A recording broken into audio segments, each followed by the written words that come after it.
What is up, music junkies? We're back with a brand new episode here. So, before we get started, what can you tell us about yourself? How would you describe your sound to your audience or to an audience?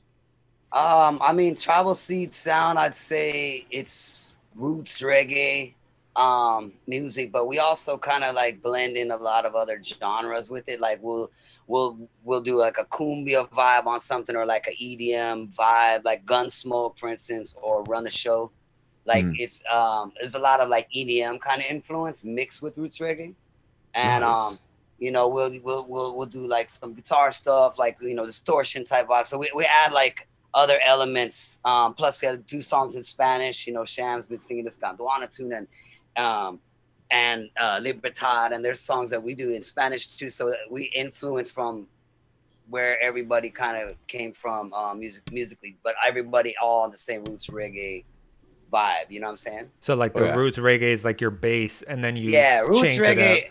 roots reggae is absolutely the base of Tribal Yeah. Seeds music, and we all kind of, even though we're all kind of from different places, we all kind of grew up in the same style of reggae music that we liked. Oswald, Burning Spear, Yeah. that era culture, all of that, and so um, we all kind of, I guess we all sort of found each other from being musically on one mind, sort of. You know what I'm saying? So how did you get into the music? Starting off like when you were a child, up to now. So wow. So okay, I started playing guitar first when I was like 7. My family all played guitar, so I did that, and I was kind of hyper ass kid. So my mom's like, "I'll get you a drum set. You need to like get your energy out." Yeah. I was like a little skater kid, you know what I mean?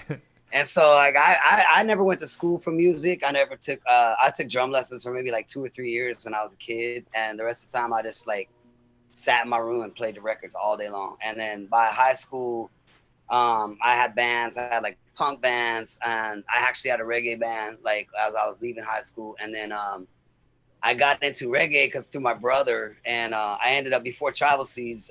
Little of my history, I basically backed all of the biggest Jamaican reggae artists for the last like 25 years.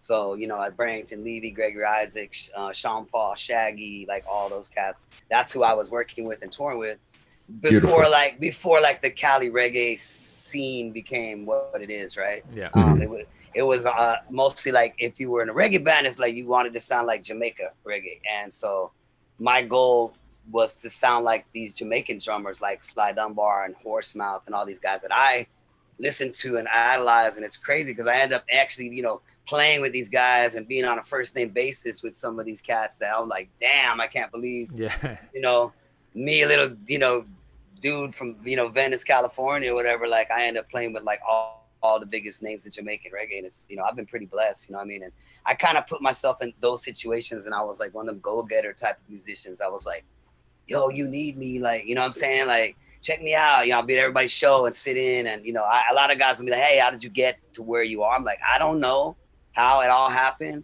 but I know that my motivation was always there. You know what I'm saying? And my end goal of becoming a professional musician was You're always there. And grinding and hustling. Yeah. Oh yeah. grinding, dude. Yeah. So I would play, 6 nights a week in nightclubs and, bars and shit and, all that shit. So it's like, you gotta hustle. None of this stuff comes overnight. I mean, yeah, I guess if you're like a cute 15-year-old girl with some pop song, you can, Yeah. but in the real world of music, and all of us musicians, and we fucking spend our whole life trying, get to this. Yeah. Trying to shoot for the stars, and Yeah, but in doing that, it takes so much yeah. perseverance and work, and a lot of rejection, and a lot of like depression, and oh, am I good enough? Oh, I'm not good enough for this, or Blood, that sweat, kind of, and I'm tears, sure we've dude. all Yeah. been there where you're Hmm. like, damn, yeah, you know what I mean? So, and that's funny because you know, apart from the reggae thing, I was also like doing session work for like a whole bunch of weird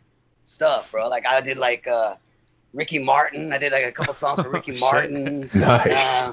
Yeah, like I did you remember that group Nelson? I did a couple songs for that group Nelson from back in the day, like just random like session work. I got to work with Diane Warren, which was really awesome. She's like one of the most major songwriters probably in American history, I would say. Like she's got like thousands of top 10 hits. She wrote like Aerosmith, I don't want to close my eyes, Yeah, I don't want to fall. I don't want to miss a thing. Yeah. Yeah. So like she, getting to work with people like that, I was like, damn, like, wow, I'm actually hobnobbing with, people actually in the industry, you know what I'm saying? Like that have done big things. And so like, I just was like, every time I would do stuff like that, I'd be like, I gotta do this. I have to make this happen. Yeah. You know what I'm saying?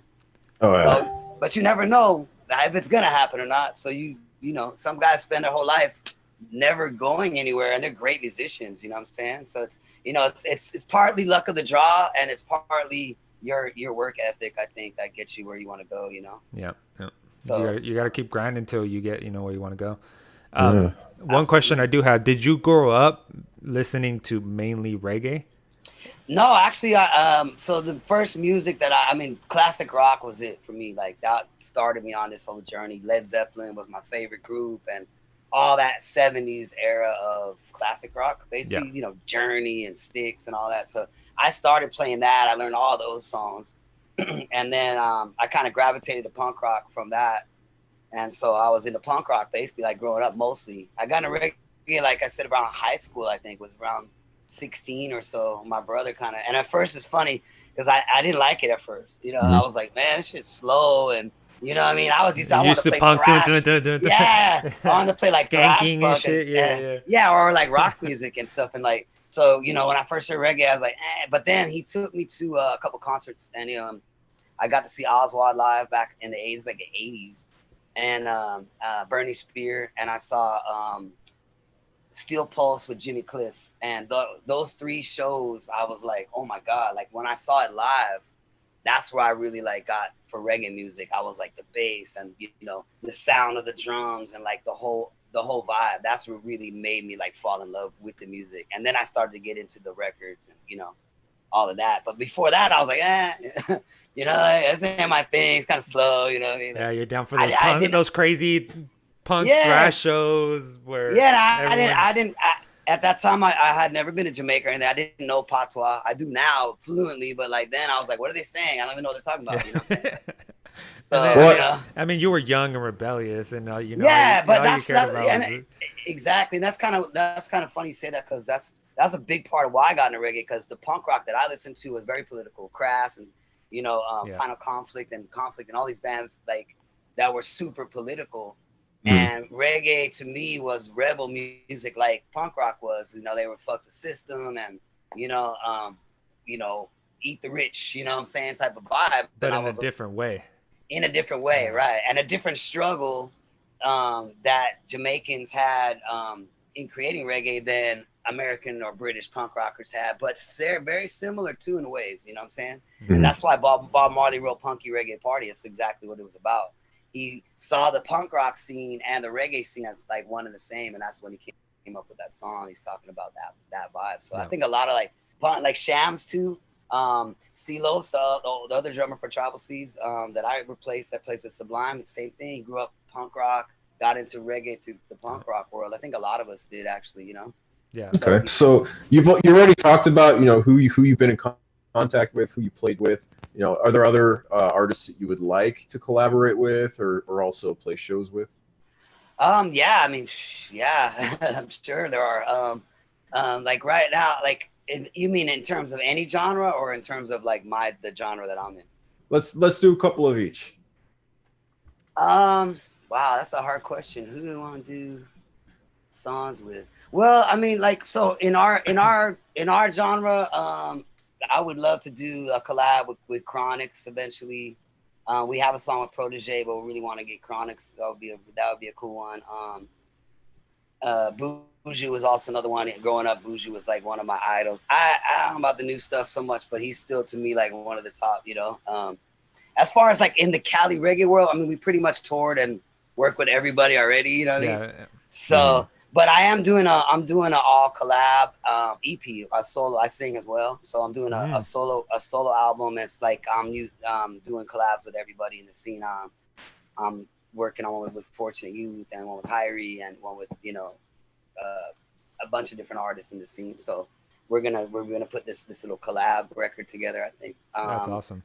Like tentatively, it's gonna be called ZEB and the Left Coast All Stars. So it's gonna be basically like a conglomerate of all the artists in the scene, like kind of, you know, working together and collabing this whole thing. So it should be pretty cool, but it's taking a lot of work, you know. Yeah. Well Especially right now with everything going on. But back to Sure. what you were saying, I would love to do a tour. Man, give me a minute. Let me hold on. There's so many. Yeah, dude.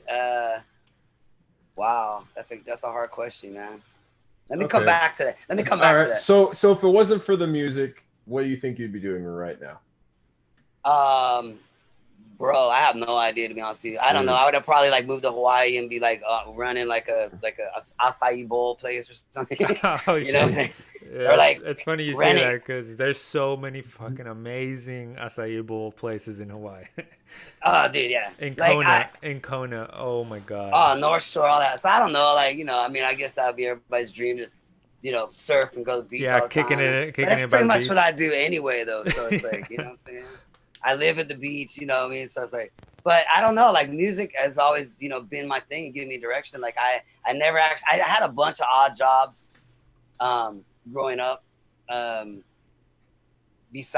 of music when things were slow, but I never really pictured myself like working an actual job. I think it would have to be something in the music related field somehow. Like You can't imagine yourself with the suit, licensing or tie. something. Yeah, you know what I mean? Going to a Like, 9-to-5. dude. I mean, I don't. Do you guys do music for a living, or do you guys? We don't do it for a living. We do it, but not for a do it. living. You know, Yeah. I still have my 9 to 5 job and my So like when ties. right. So like when you go to your 9 to 5 job, are you always thinking about like, damn, I wish I was touring. I wish I was. All I'm thinking Wish I about was is home music. working on dude. music. I'm trying to work to get out of that. So I'm focused on this podcast. I'm focused on music, making music. I'm focused on everything else that's not corporate. Right. Oh, yeah. Yeah. Man, it's hard. Yeah, I don't know. Like right now, it's really hard, obviously because of COVID, Yeah. and you know we're not really working. All our tours canceled, so now I'm back in the regular world of like, oh shit, how am I gonna survive? How am I? So you know, I've been working steady in the studio, doing a lot of drum. I do a lot of drum tracks for people, and producing projects and stuff like that. You know, obviously it's not This making. is my next question. So, what does your creative process look like when you're actually writing your stuff? For Tribal Seeds or me personally? For You anything. personally, Yeah, now we're learning from you, sir. Okay. So, me personally, I mean, shit. Most of the time, right now, when I'm writing, I'll do that shit in my car. Like, I'll, work. Like, we might come up with an idea for a rhythm or a beat, do like little pre-production of it, right? I just drive in my car, listen to that shit over and over and over and over and over, and just start. Okay, what's the hook? And if I don't come up with nothing in the first like 15 minutes or so, then I just put it to the side and work on something else. You know what I mean? Because I know guys that'll spend days and days trying to come up with a chorus for a song and shit. And you're like, yeah, well, I mean, hey, like you said, everybody's process is different. I was like, damn, I'm feeling hella attacked right now.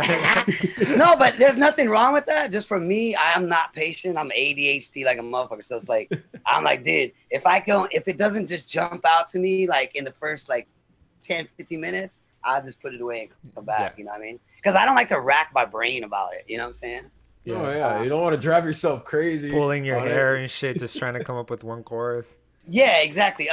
But as far as like, so when I'm drum tracking for people, my best thing when I do my best tracks is to not even listen to the song before I go in the studio, and just get to the studio and just fucking, because I'll overthink it unless it's like, a song with some kind of crazy arrangements that I need to learn or something. You know what I mean? But if it's, it's like a reggae song or whatever, I don't ever listen to, like, people will send me the track without drums, and I'll wait till I get to the studio, put it on, and just jump in the booth and just do it. You know what I mean? How fast do you come up with a drum track for a reggae song? He's a drummer. It happens dude. on the fly. Quick. Usually first take, but I'll usually do 2 takes.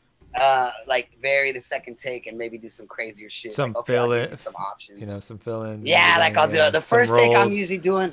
First take is usually gonna be more straightforward, like what because playing live and playing in the studio are 2 different things, right? So playing live, you can get away with a lot more fancier shit than in the studio.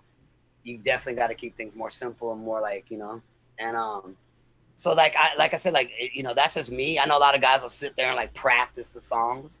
Like, oh, I'm gonna do this fill here. Yeah. Oh, let me work on that fill. You know what I mean? I don't ever do that. Like, I'll never do that. It's like I just go practice should be done by the time you get there. You know. Yeah, I already practiced when I was a kid, dude. Like, you know.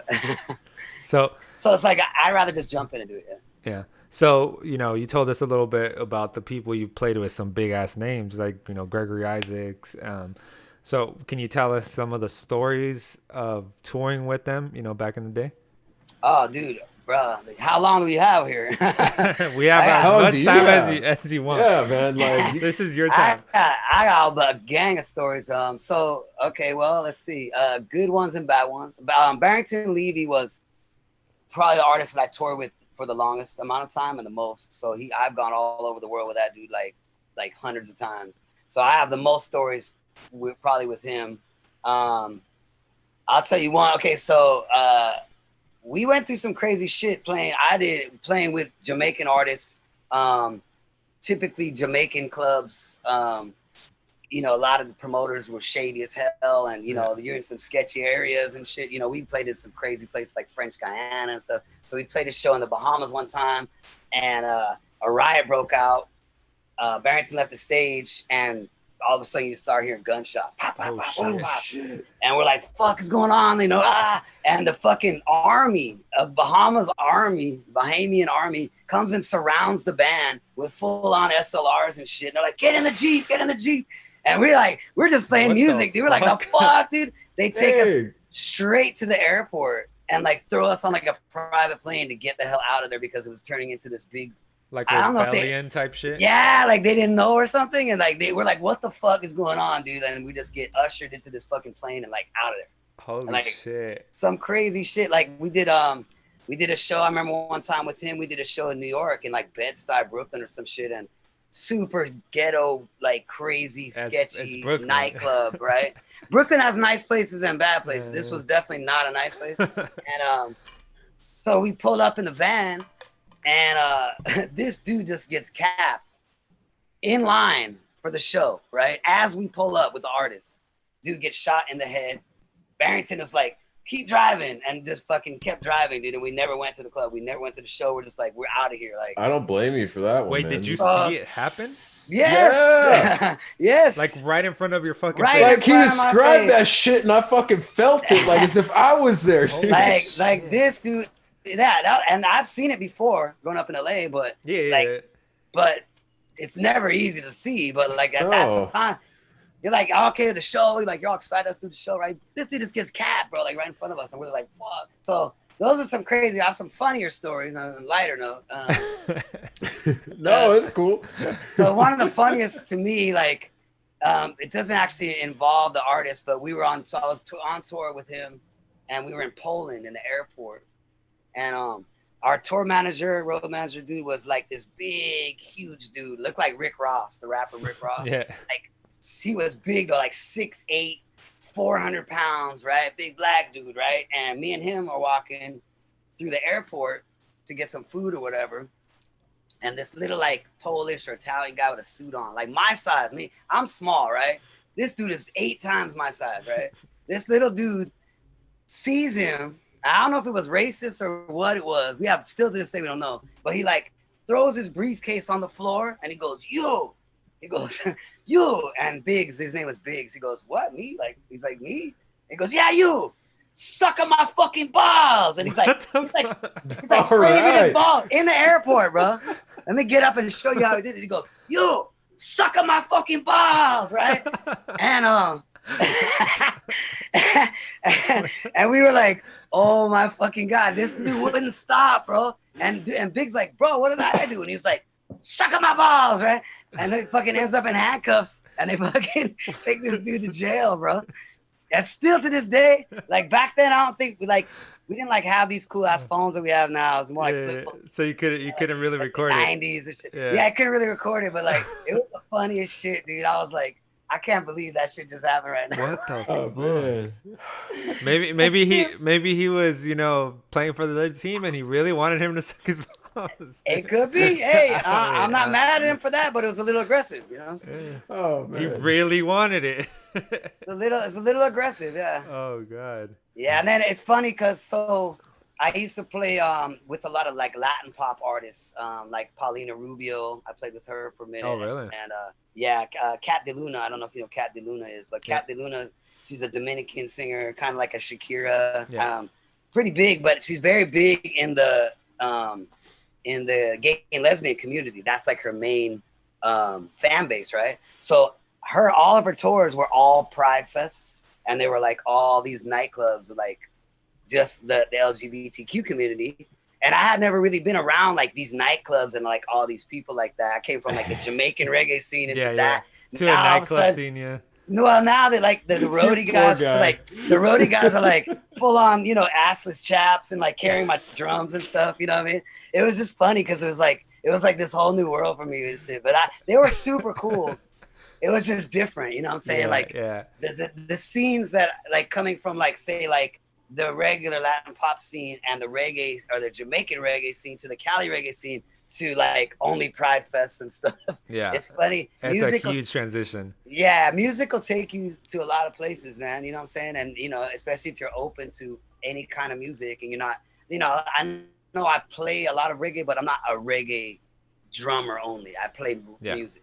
You're a drummer. You're a drummer. I'm a drummer first, and I always tell people that, like, don't classify yourself as like, I am a rock and roll drummer or I'm a jazz drummer, because you're just a musician. You know what I'm saying? Yeah. You should, whether or not you can play all styles, you should be open to maybe learning or eventually, trying to get good at all. And that's kind of one of the reasons we started this podcast. We want to open everyone's eyes to there's not just there's not just pop, there's not just rap, there's not just reggae.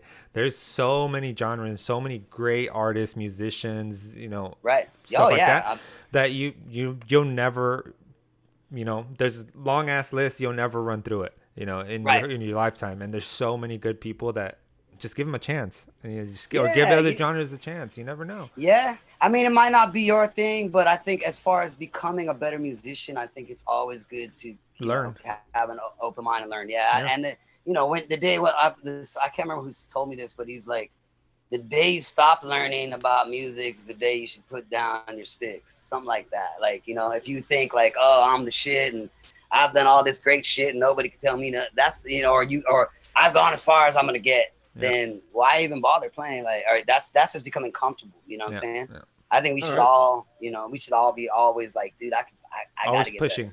I got one for you. What's the hardest technique you've learned on drums that took the longest to even just get down, that you just fought tooth and nail with? Technique or style of music? Let's go with both. You just keep opening up brand new doors, baby. Yeah. Let's go. So style of music for sure. I played like for a minute with this dude was like a Middle Eastern rock artist. Okay. And it was interesting because his name was Shmuel and he was like a rabbi looking dude, right? But he played this like super insanely hard time signature shit, dude. Like ridiculous. Like the song would start in 6 and all of a sudden be in 9 and go to 11 and 4 and like. And I'm like, dude, I honestly can't do this. Like, I'm not good at odd time signatures still to this day. That's like definitely one of my. I can't play Dream Theater and shit like that. And I bet you he was the kind of guy that was like, no, it's like this. Look, and you're like, yeah, straight up, dude. To him, his songs made perfect fucking sense. Like you're doing like a rock beat, and then he want you to go to like a Middle Eastern 11 thing, and then back to like some other like. I'm like, bro, like. That's just so outside of my box. Such a fucking roller coaster. Oh my gosh. Yeah, like you got to keep me in 4 or maybe 6, 8. Other than that, like I could do a bar of 5 here and there or something, but to play a whole song where it's like 7 different time signatures and shit like that, that's just not for that me. Level of anxiety would be bro. That's a good term for it. It was super anxiety. I was like, fuck, like I can't do this, and I'm counting 1, 2, 3, 4, 5, 6, 7, 1, 2, what I'm saying, while I'm playing. Oh, like, good. There's this band called The Number 12 Looks Like You. Literally every 4 seconds or every 5 seconds of the song is different tempo, different beats. I can't do it. I can't it's just do like it, bro. your head is like just That's spinning because there's much. so much shit going on. You don't know what the fuck to think. And then the other thing would be like blast beat. It's like double bass shit, like speed metal. Yeah. I used to do a little bit, but I stopped because it's like I don't want to spend 8 hours a day just going, you know what I'm saying? Like just with my Get feet. you some like, nice caps though, you know, bro. Yeah, I'm sure it's sexy, but you know what I'm saying? Like you won't make no money doing that. I had a friend who was like an amazing speed metal drummer.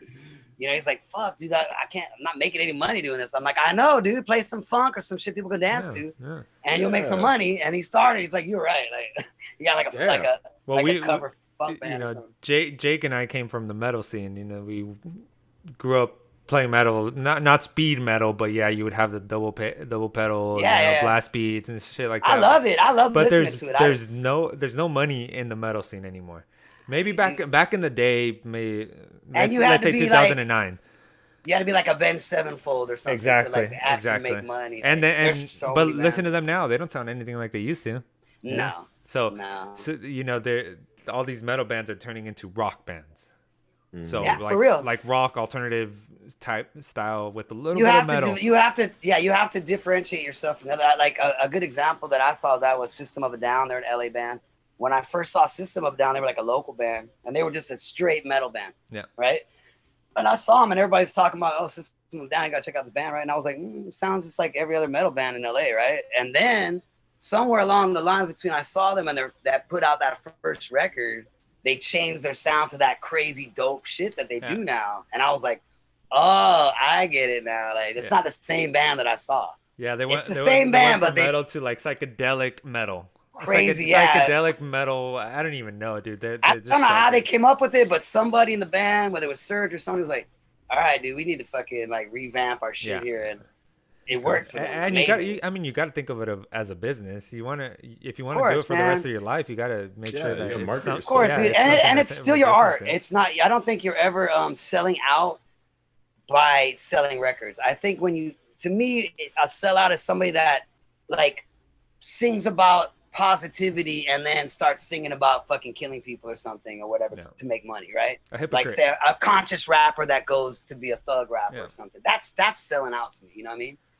Apart from changing what your message is, I don't think musically anything is selling out. It's called selling records, bro. And I think every musician wants to fucking sell records. I don't care who you are. Like, deep down, you want to be an artist, yes, but you also want to be known and you want people to sing your songs, and you know what I mean. So I don't really believe in like the whole sellout cancel culture type thing. You know what I'm saying? I saw this artist interview that he said, as long as I'm providing for my family and for myself and people are listening to my music, I don't care if you call me a sellout.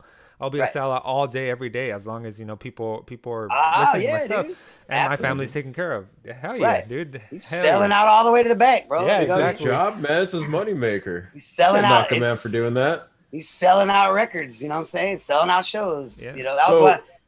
Go ahead. No, you go ahead. I didn't mean to cut you off. My bad, brother.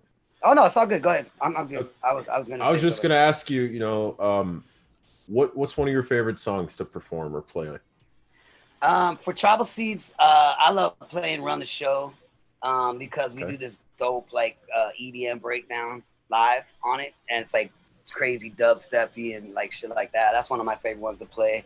I also like playing Surrender, and then we have a song called Empress, which is like a steppers beat, and I love playing that song. I mean, I've been a Tribal Seeds fan long before I was in the band, so you know, I'm stoked I get to play with these guys every day, and you know what I mean, they're all my brothers now, and you know what I'm saying. But there are songs that to me are like I enjoy playing more than say other songs, right? But I think those three, and also Dark Angel. So we recently been working a lot with string quartet. And so when we did One Love Festival and on our single that's going to be coming out called Fallen Kings, we have a full string quartet, which was really cool. Like really opened up this whole new world to us of like, oh shit, you could blend like this orchestra stuff with roots reggae and it sounds dope as fuck, you know what I'm saying? So we've been exploring more of that kind of thing, you know what I mean? And, you know, we're working on this new record and like, there's a lot of different styles on this record. I think that like, we got El Dusty. I don't know if you know how El Dusty is. He did this dope, like cumbia, reggae, EDM kind of big track that we're doing on there. And it's badass to me. Like, you know, I like the band, the fact that Steve and all of us, we like to take risks and chances. Like we don't just stick with the same formula for every record. You know, Roots Party was a lot different than Representing was. And a lot of that is influence. You know, Ian was in the band then, and Representing was Ian's. A lot of it was Ian's influence, and then Roots Party was more like Steve, kind of like, I'm gonna actually take the reins on this EP, and like that was a lot of his vision of, you know, those songs. And it's cool to not do the same thing over and over and over. You know what I mean? And I'm not gonna name any names, but there are bands in our scene that do that. They find their formula, and I get it, because it's you know, you're guaranteed that your fans are gonna dig this new record because it sounds just like the other record, right? You know, it's like when you actually take chances and shit, then you actually can grow musically, I think. And, you know, like, I think a lot of the fans do like that, but it's hard because some people only want this sound that they know. You know, there's Travel Seeds fans. They're so set in their ways. Yeah. All right. Well, I got a question because I want to pick your brains, Zeb, if you don't mind. Yeah. So for when you're structuring an actual song, is there an exact recipe to it, or do you have a method of your own that you use as like a template, or how do you go about that when you're writing? No, I mean, you know, like I said, my songwriting and Steve's are totally different. Like for Tribal Seeds, Steve is coming up with like the chord progressions, and he might have like a hook idea, bring it to the band, right? And go, hey, try this, let's try this. You know, man, we're all kind of like putting our own creative juices into his vision, you know what I'm saying? Which is cool.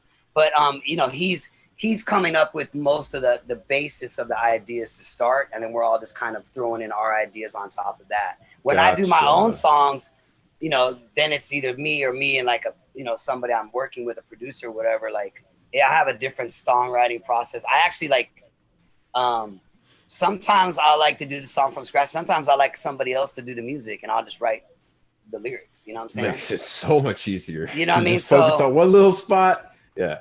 I get as far as like coming up with songs from scratch, you know, I used to, you know, be a drum machine dude. We all were. I used to do pre-production on drum machine, all that. Lately, now that I have access and we doing live drum tracks, I'm all about live right now. Yeah. Unless I'm doing some kind of EDM dubstep shit, I want live drums on everything.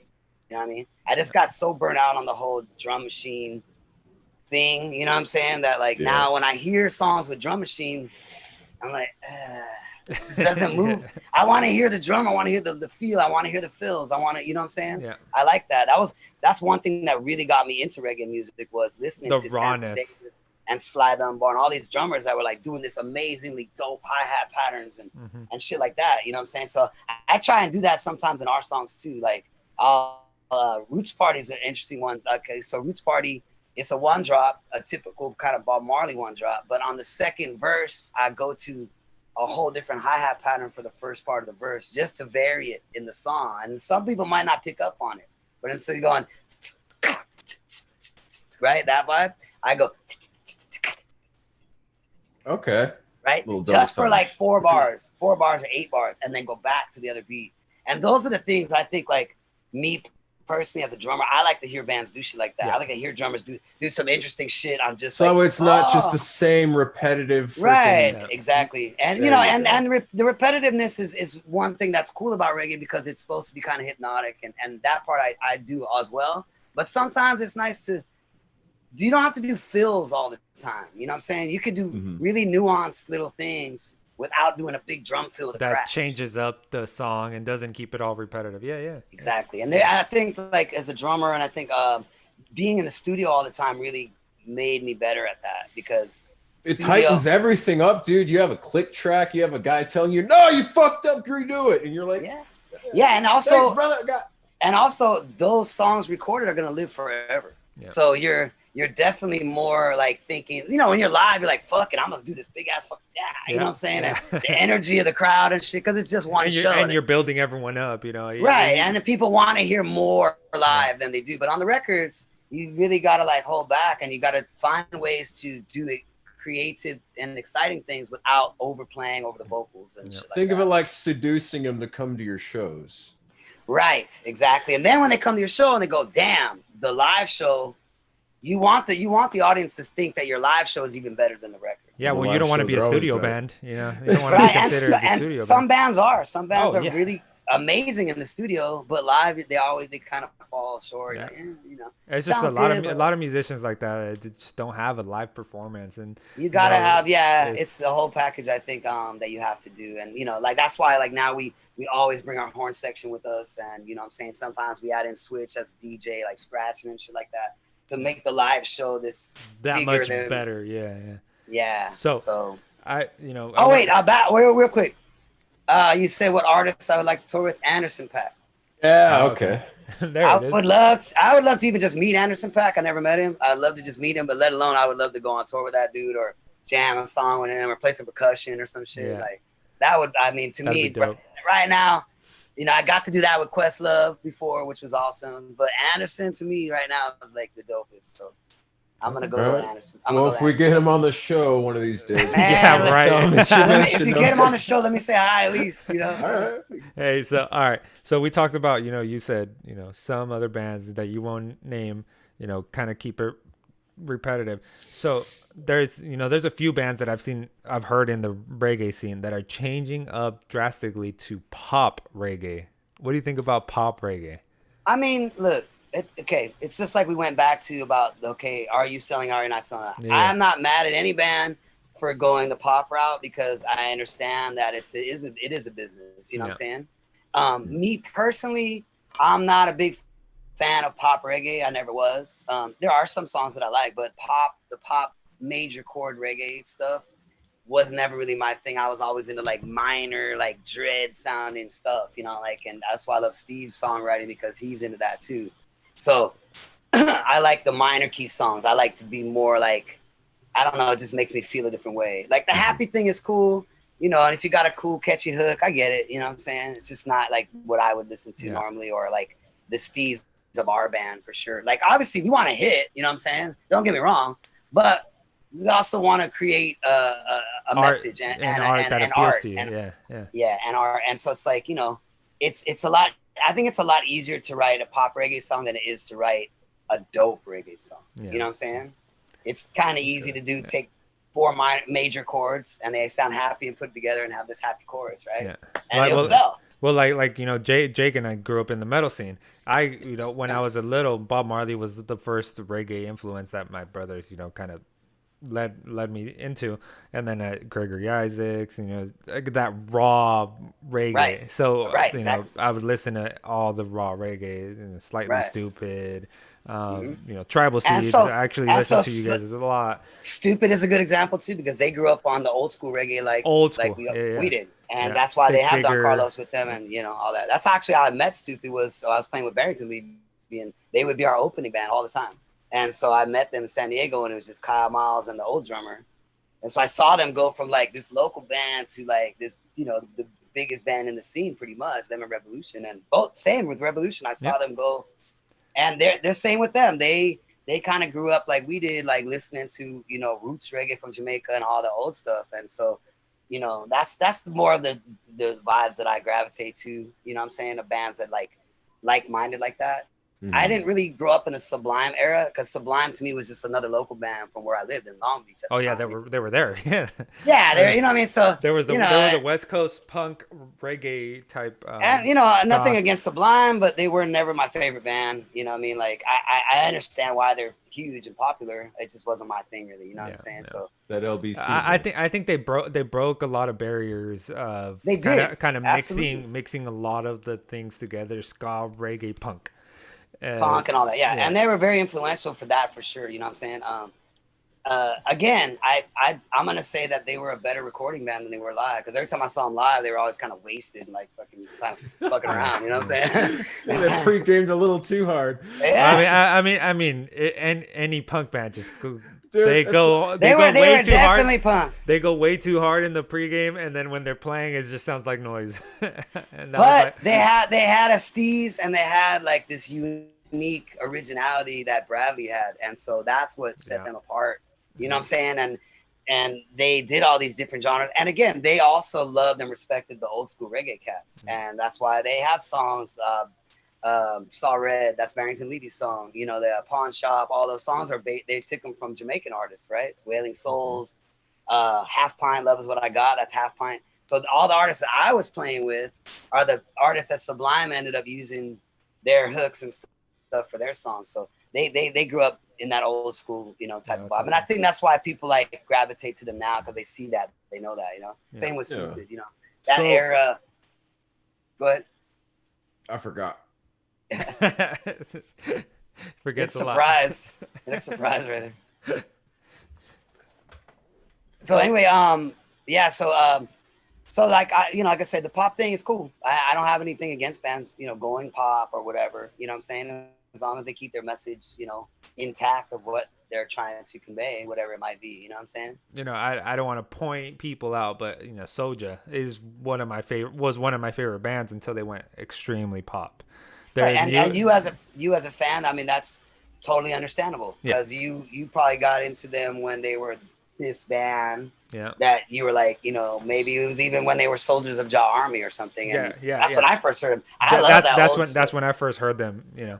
And then they kind of. But you got to remember too, the bigger you get, and you want to set yourself apart and stuff like that, and you know they got management and people like that. The money, and then the fans, okay, hey guys, you know we need a hit here, and you know what I'm saying, or whatever. Or Jacob might just be changing his style. You know what I'm saying, and that happens too. So you as a fan, you got every right to like, hey, I'm not really into this new thing anymore. That doesn't mean that you're not a fan of the band anymore. Maybe like. They're going through a phase. I still hella listen to their old shit. Right. They're going through a phase that you're just not really feeling that phase. You know what I'm saying? That doesn't mean that they're going to be there forever either. Mm-hmm. They might just be trying something else and then changing something out.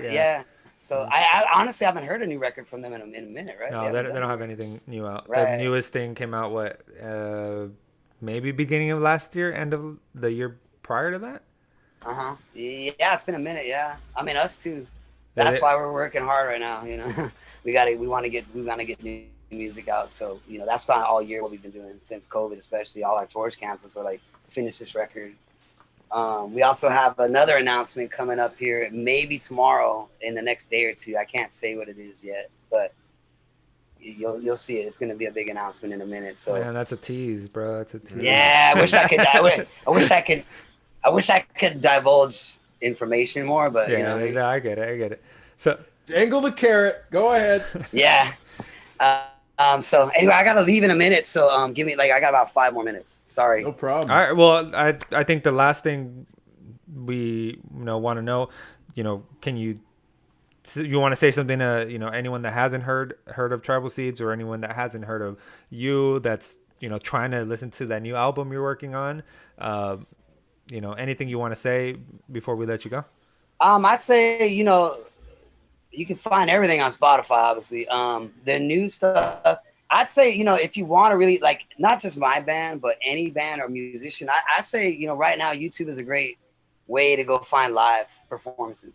And I say, for any band, go check out their live performances. We did a great one in Germany at Summer Jam, last year. And there's the video of it. I think you can find on YouTube, Tribal Seeds in Cologne, Germany at Summer Jam. That's a good one. Maybe one of the Cali Roots performances or something.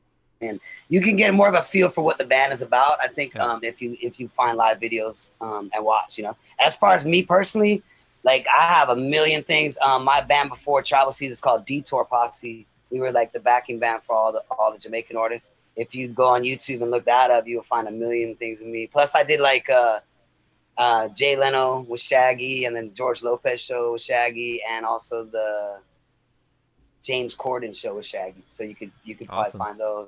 Nice. Yeah, I think I was really pretty stoked to be able to do that shit. Playing on the Tonight Show, I was like, whoa, dude, I made it. You know what I'm saying? But not really, but in my mind. In your mind. I still went back to my 1-bedroom apartment. You know what I'm saying? Yeah. But it's really a blessing and cool to be able to do shit like that and say that you, not even say that you did it, but just be able to just have that in your heart. Yeah, growing up, I never won a Grammy or been nominated for that, so that's one goal of mine. Even though I know, the Grammys, blah blah, they ain't shit, whatever. But to me, they're still It's Hey, still no, something. no, It's that's an still a big achievement, deal. dude. That's an achievement. So, I do have aspirations of winning a Grammy one day. We'll see how Mario, that we goes. should do Music Junkies Grammys, like little Oh, things. shut the There you fuck go. up. Yeah, I got my music junkie. Yeah. All right. Best new Well, artist. Zeb, I Yeah. appreciate your time. You're an awesome guy. Thank you for Thank you, coming man. I on the appreciate show. you guys, dude, and all the fans out there. Yeah. Just keep it, and all the musicians that listen to this program and everything, man. Just keep your head up, dude, and don't ever give up on this shit. That's all I can say, Yeah, bro. keep Because on you keeping never on. know where you're gonna end up, bro. You'll never know where you're gonna end up, man. Take me crazy, crazy adventures and shit that I would have never done. You know what I'm saying? So Yeah. I hope that everybody gets to experience that one day at least. So and as far as you guys go, send me your guys' links to your music because I never heard you guys' stuff. I would like to hear it. Well, definitely. Yeah, will. you know what I'm saying? And I had fun, bro. Thank you guys so much, dude. All right. Appreciate y'all, Thank man. you, man. All right, we'll talk See ya. soon. Well, that was a fucking awesome interview, dude. Zeb is Zeb awesome. is the man. Yeah. That was fun, dude. If you haven't heard of Tribal Seeds, we already had Victor Shamu on the show. I don't want to guess the episode number, but you'll find it on Spotify. And this was Zeb, their drummer of Tribal Seeds. He's done a lot of other shit, like toured with Shaggy. What the fuck? It's Yeah. really interesting when you ask it like different people in a band something because not every one person has that same experience. Yeah, Man. no, and It is everyone nuts. feels different. Everyone thinks different. And it's kind of cool to get everyone's perspective. Mm-hmm. Yeah, so awesome guy. I can't wait to hear that new album that's coming out, and we'll see where that takes him. Hopefully, up and up. Definitely. Well, he's got our support, and I'm serious about those Music Junkies things. Grammys. Junkies Award. We gotta make a Music Junkies Wait till award. we at least hit 1,000 followers on Instagram, and then we'll do it. We'll do a little Music Junkies like the Devil Horns. Yeah, they're down for that. Yeah.